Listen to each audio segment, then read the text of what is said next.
السلام عليكم ورحمة الله وبركاته. أهلا بكم. إن شاء الله هذه الحلقة هتكون بعنوان أن الله يعلن عن نفسه في كل وقت. فالله في العهد القديم أعلن عن نفسه في أوقات متفرقة وفي أسفار متنوعة، وهذا أمر طبيعي لابد منه حتى يعرف الناس من تعبد.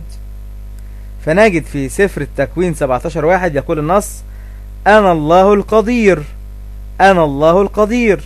فالله أعلن عن ذاته، أمر طبيعي جدا، إعلان عن ذات الله. تكوين 46:3 فقال أنا الله إله أبيك، يقول صراحة النص: فقال أنا الله إله أبيك. تثنية 6:4 اسمع يا إسرائيل، الرب إلهنا رب واحد. مزمور 86:10 لأنك عظيم أنت وصانع عجائب، أنت الله وحدك، أنت الله وحدك. مزمور 46:10 كفوا واعلموا أني أنا الله، أني أنا الله، إعلان صريح عن ذات الله. أشعياء 45:21 أنا الرب ولا إله آخر غيري، إله بار ومخلص ليس سواي. تثنية 32:39 أنا هو وليس إله معي. سفر أشعياء 45:6 أنا الرب وليس آخر، أنا الرب وليس آخر، إعلان صريح عن ذات الله، يقول صراحة أنا الرب. هوشع 11:9 لا أجري حمو غضبي، لا أعود أخرب إفرايم، لأني الله لا إنسان، لأني الله لا إنسان. نفي لأن يكون الله إنسان، لا يمكن أن يكون الله إنسان، لا يمكن أن يكون يسوع هو الله. ليه؟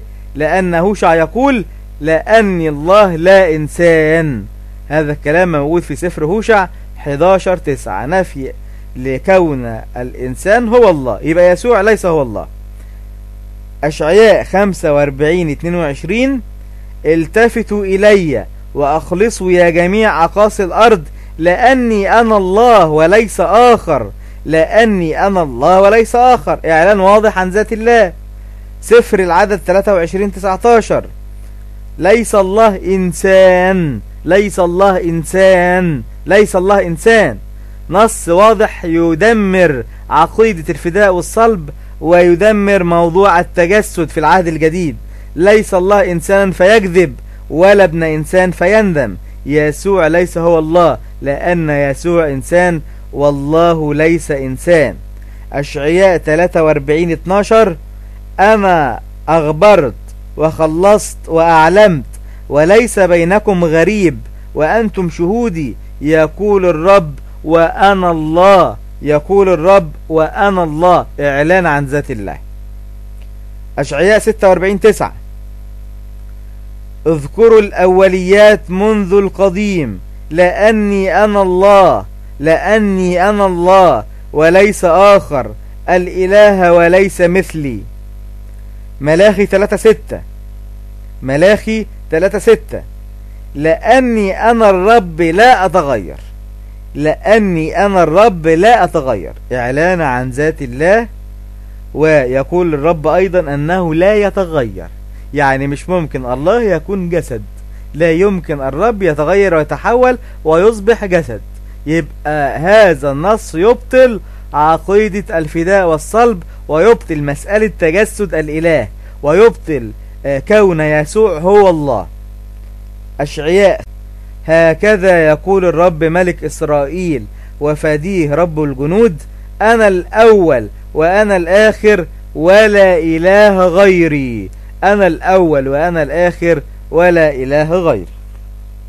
طيب، بعد كل هذا الطرح وكل هذه النصوص اللي وضحت أن الله لابد أن يعلن عن ذاته، فأين أعلن يسوع عن ذاته؟ إذا كان هو الله فلماذا لم يقول صراحة أنا الله فاعبدوني، كما أعلن الله من قبل في العهد القديم وقال أنا هو الله؟ ننتظر الإجابة من علماء المسيحية. نتمنى أن نكون قد وفقنا في هذا الطرح. نستودعكم الله، نلتقي في الحلقة القادمة، والسلام عليكم ورحمة الله وبركاته.